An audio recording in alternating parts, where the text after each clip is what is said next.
Welcome to everyone watching our celebration of Black Catholic History Month.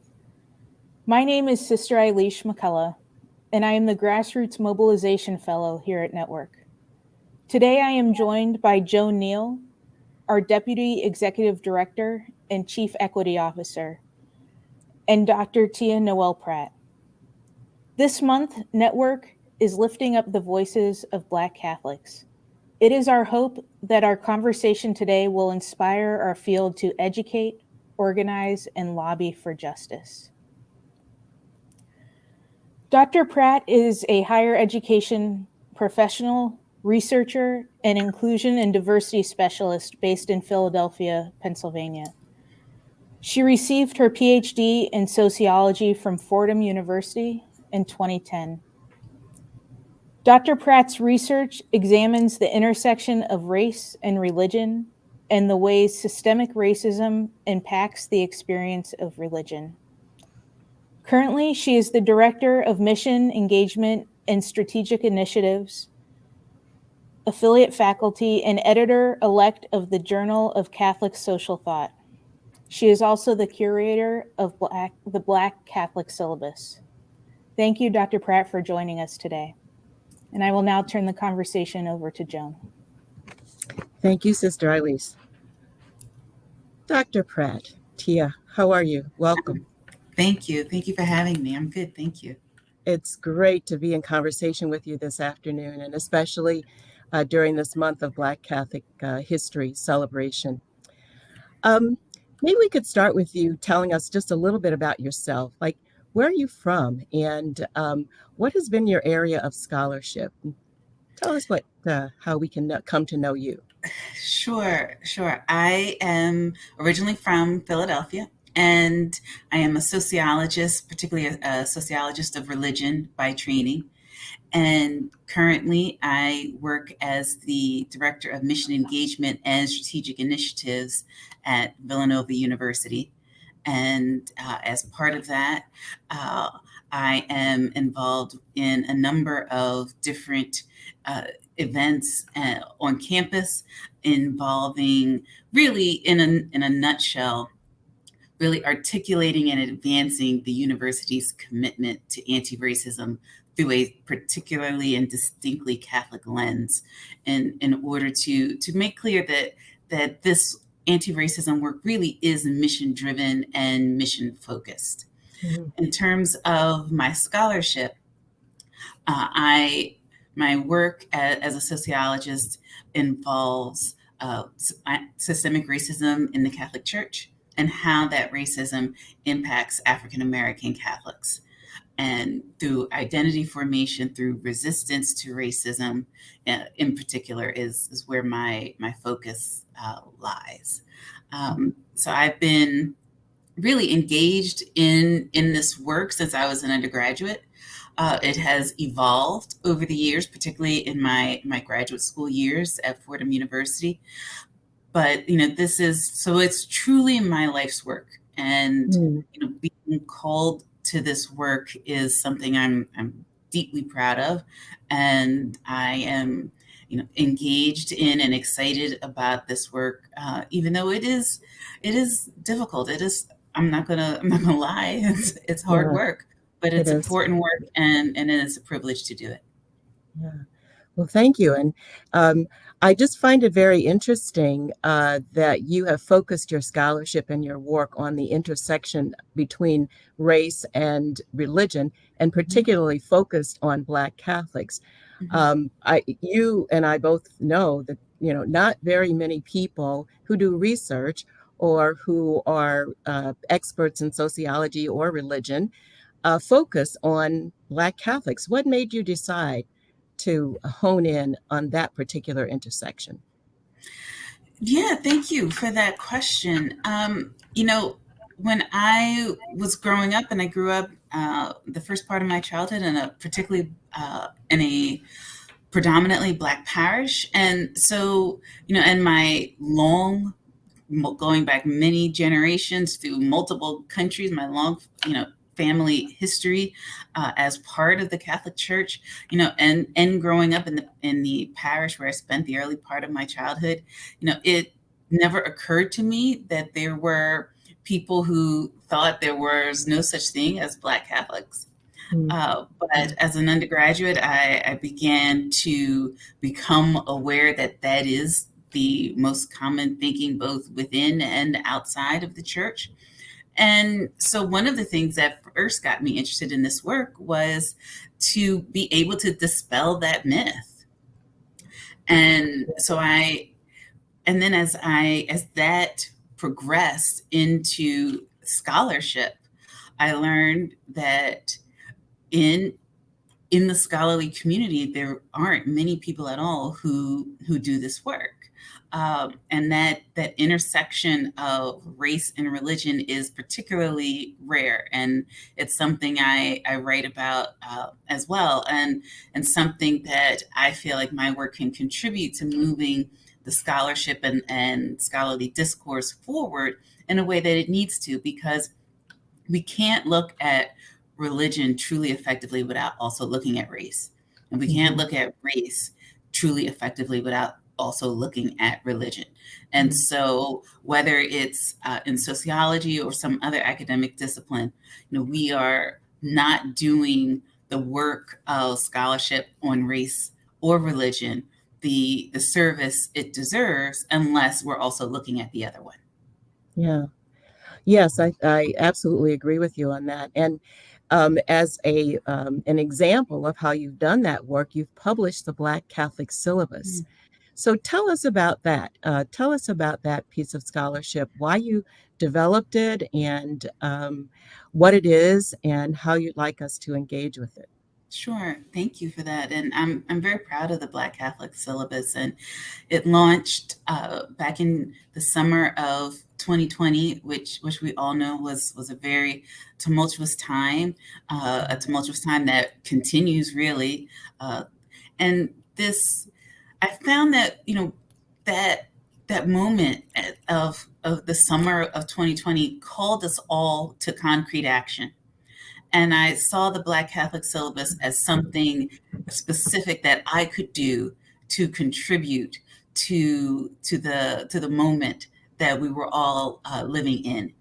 And the syllabus, folks have told me when they look at it, it seems overwhelming because there's so much there. And so the first thing I tell them is there's really half as much as you think, because with the exception of maybe 2 sources, everything is listed twice. Everything is listed according to type of media and again by subject. So if you were coming to the syllabus to look for short articles or books or book chapters or videos, you could look in the type of media section and find something hopefully that you were looking for. But if you were looking for a particular topic area, then you could go to the topic section and look there. In terms of engaging the syllabus, what I often tell people is that if you are new to these themes of systemic racism, particularly systemic racism and the Catholic Church, to go to the public scholarship section first. Those are pieces written for publications like National Catholic Reporter, Faithfully, America, Commonweal, by scholars like myself, Father Brian Massengale, Dr. C. Vanessa White, Dr. Shannon D. Williams, and written for a broad public audience. And so start there. And if you are still interested and want to take a deeper dive, particularly in the area of systemic racism, I would suggest reading Dr. Joe Fegan's work on systemic racism and what it is and his theories around systemic racism.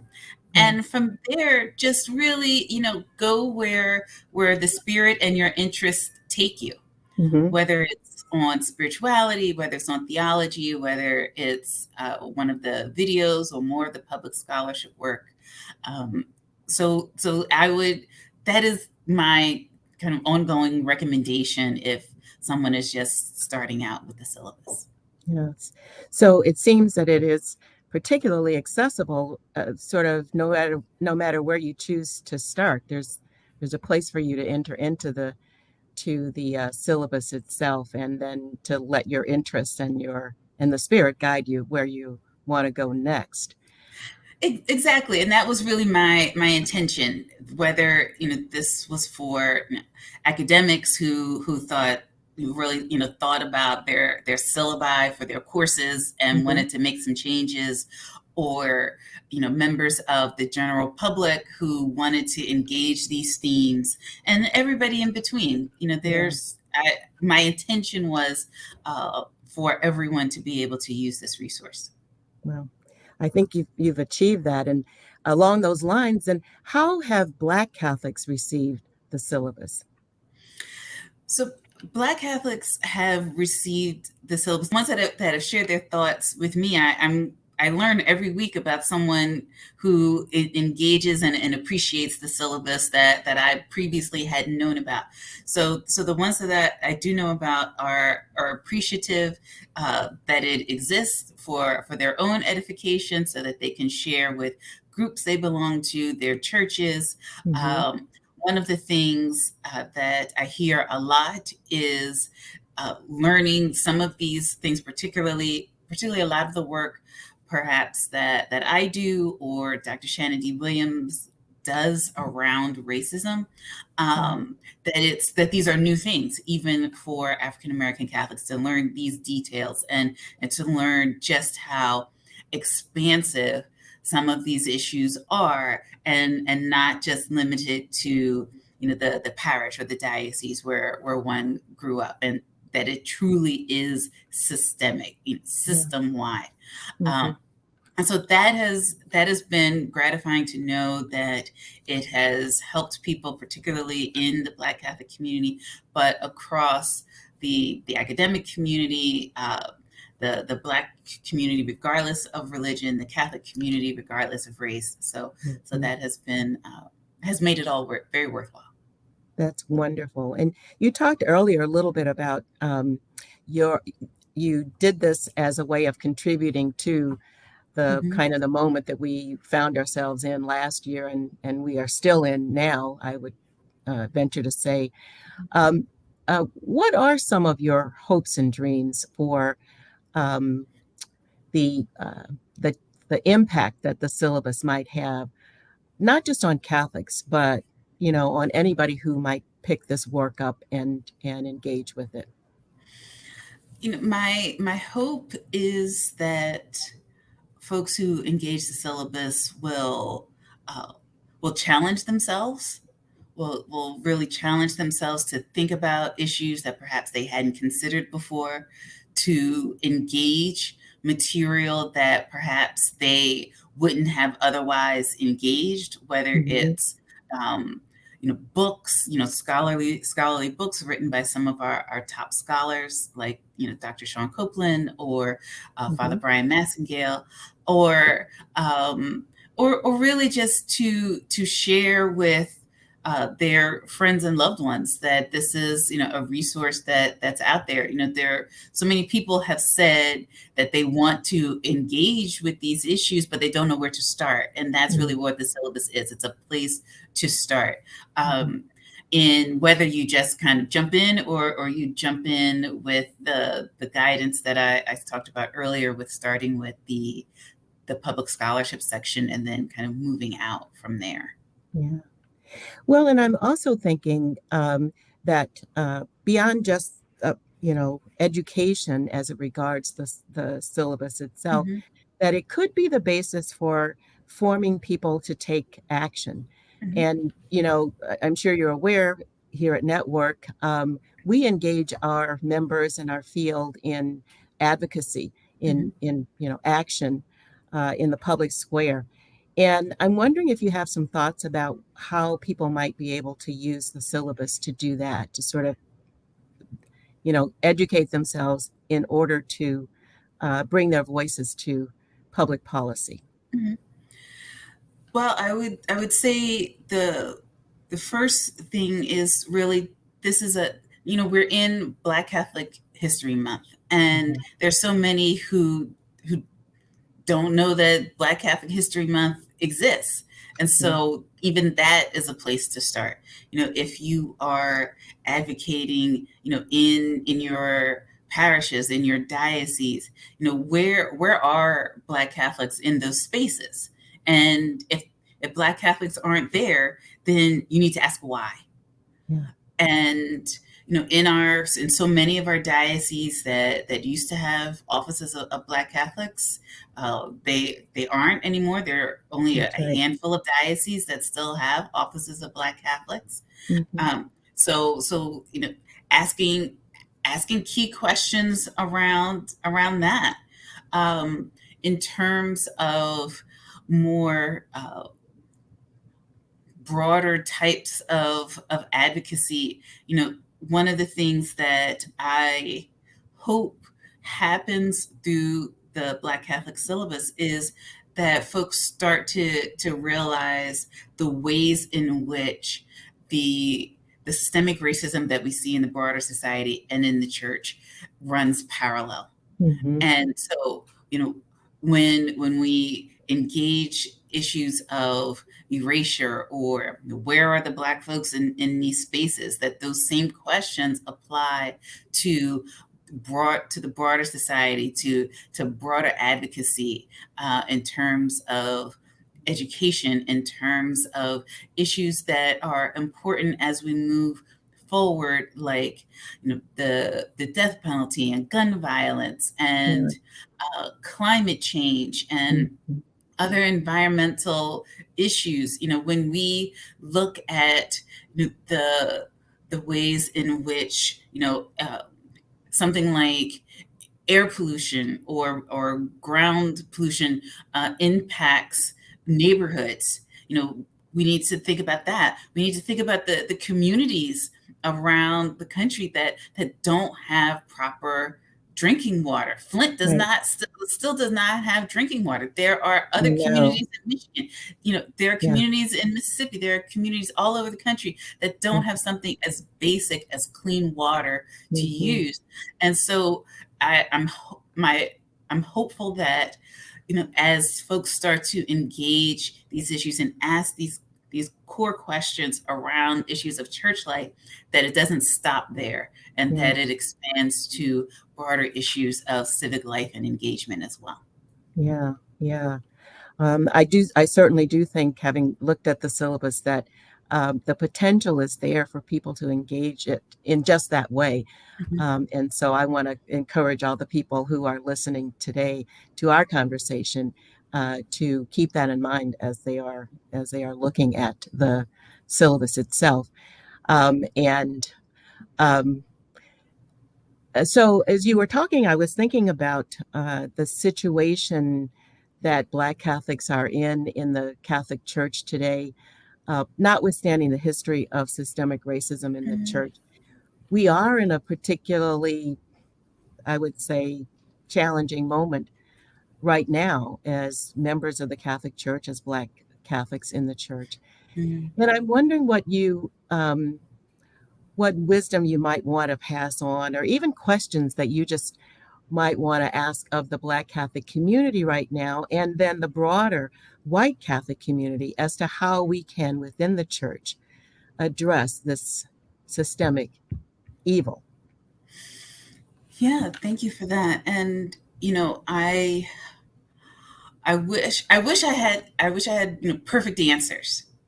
And sometimes as a sociologist, sometimes I've told students in class, sometimes we don't have answers, we just ask better questions. And so I want to engage the questions around erasure, around racism, around things like land and property, and church closings, and where in our diocese that have experienced so much in terms of church closings, are those church closings concentrated in certain neighborhoods? And if that's happening, then where is the service? Where is the ministry to those folks who have been so deeply impacted by that. Something I often talk about, the small corner of West Philly where I grew up. When I was a child, there were 4 parishes. Now there's 1. Yes. And, those churches, every time a church closes, there are people who don't move on to the church that stays open. And so if the same area has experienced this 2 and 3 and 4 times, and 20 or 30% of the people don't move on at each time a church closes, after 30 years, that's a lot of people. It is. And then we have folks saying, well, where are all the people? Well, look at the map. Look at the map and you'll see where they are. And, the church closings, it's such a difficult and such a painful experience. Yes. And, to go through it multiple times, we can't be surprised when folks just say they've had enough. Yeah. Yeah. I think most of us have experienced that. I know I certainly did in my home parish in Chicago. And as you said, multiple times often. And so at a point, there's a message, it seems to me, that's being sent that maybe our presence isn't really as welcome or as valued. And so maybe the larger church needs to think a little bit about that. Just to slightly change the topic, I know that you also are doing some consulting work, some research and some consulting work in inclusion and equity. And I'm interested in, I think you're doing research on attitudes of the younger generation.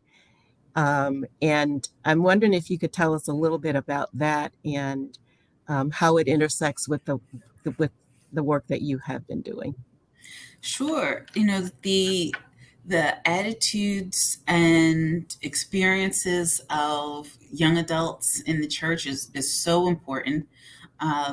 Some of the things that research has shown is that our current generation of young adults is not like the generations that have come before them, in the sense that it is typical, not just in Catholicism, but across organized religion, that in the young adult years, folks tend to fall away from practice. But as they get older and marriage and children come into their lives, they return. But our current generation of young adults, they're not like that. And once they're gone, they're gone. And so, if their connections, if the organizations they belong to, the clubs as they grew up in are gone, the church they grew up in is gone, the schools they attended are gone, then that foundation is gone. And if we have a generation as they become married people and parents, and they're not engaged in religion and religious practice, and they don't raise their children in religion and religious practice, then not only have we lost one generation, we've lost 2. And this is happening across organized religion. And organized religion ignores it at its own peril.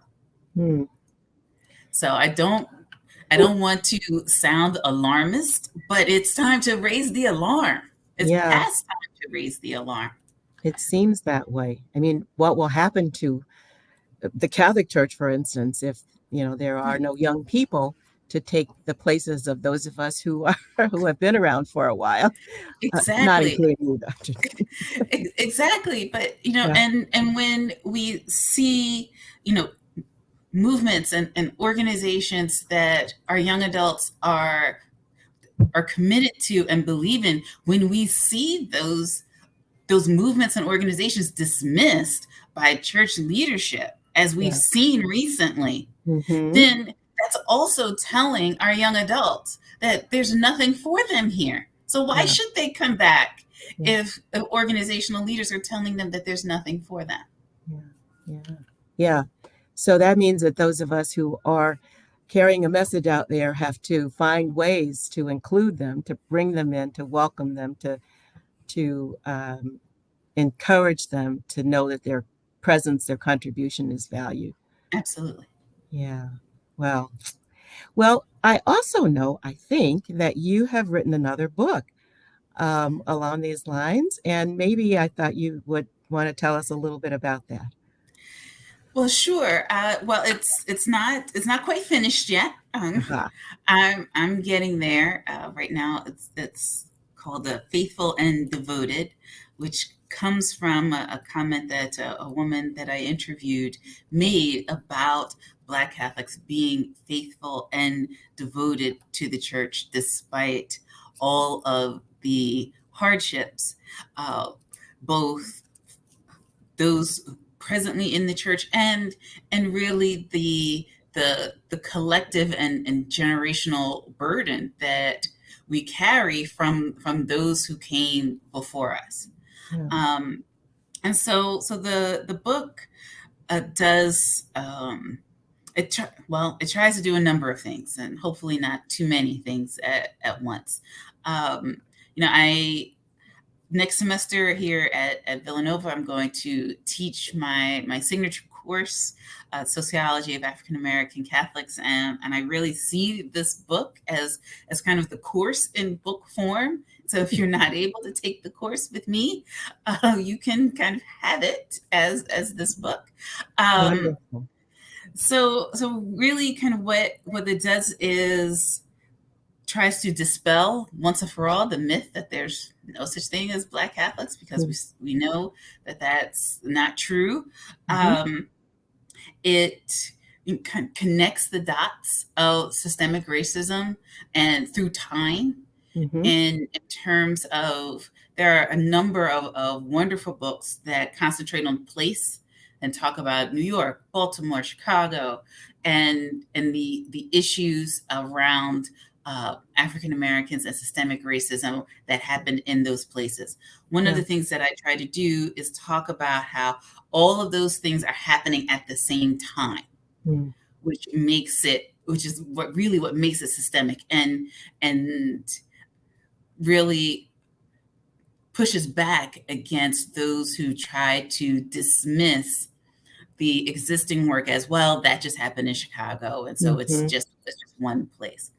So there's that. I talk about the research that I've done around predominantly Black parishes and incorporating African American culture and the traditions of Roman Catholicism to create a distinct identity through liturgy as African American Catholics, and really how that is an active resistance to systemic racism.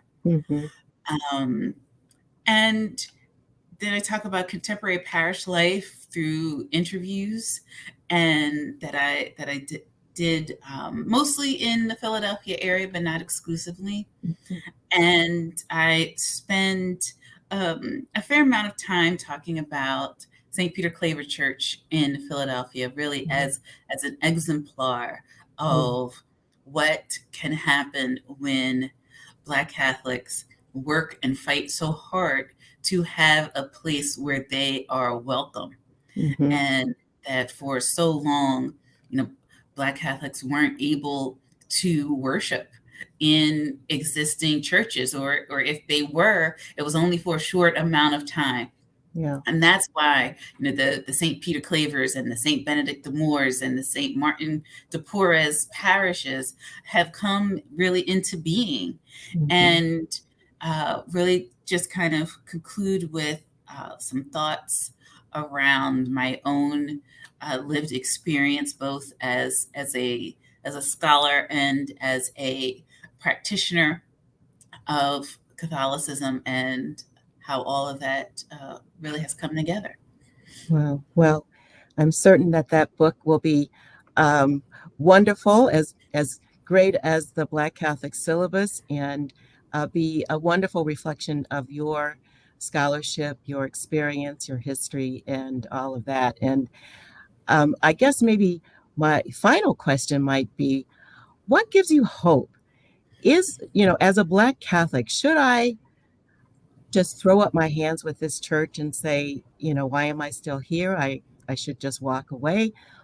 Or do you see a hopeful future for Black Catholicism?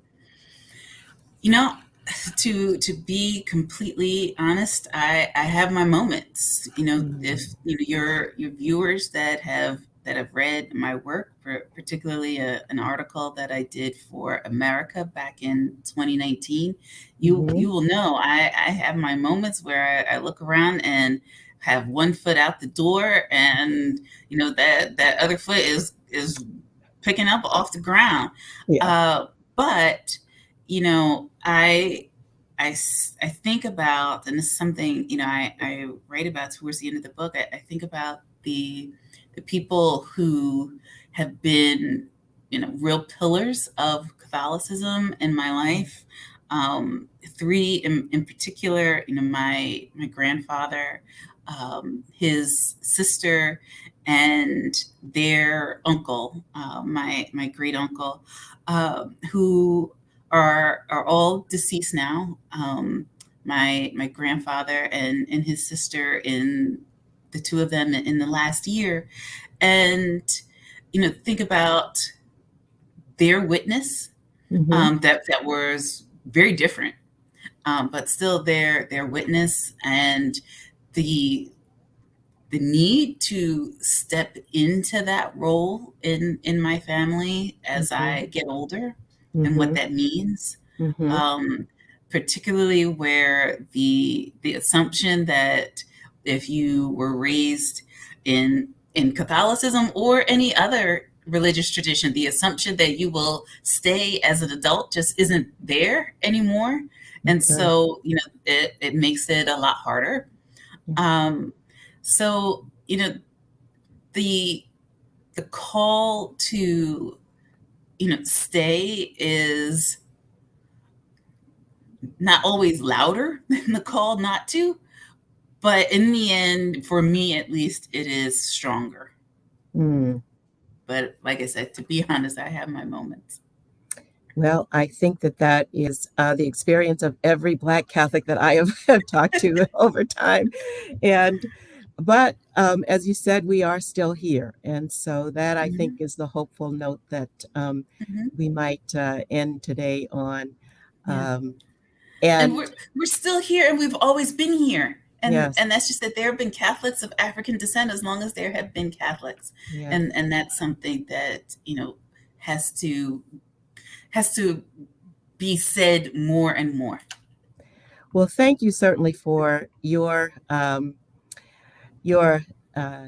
decision to make this your life's work, and for the hope that you, through the Black Catholic Syllabus and the work that you are doing now, the book that you are working on, the course that you are taking, that you continue to articulate that very profound statement, which is both historical but also focused on the future. We have been here, we are here, we will continue to be here.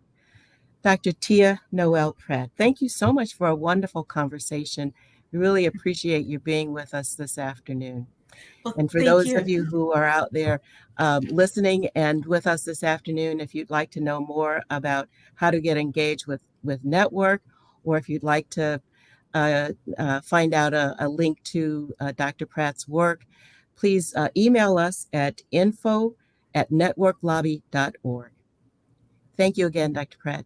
Thank you for having me.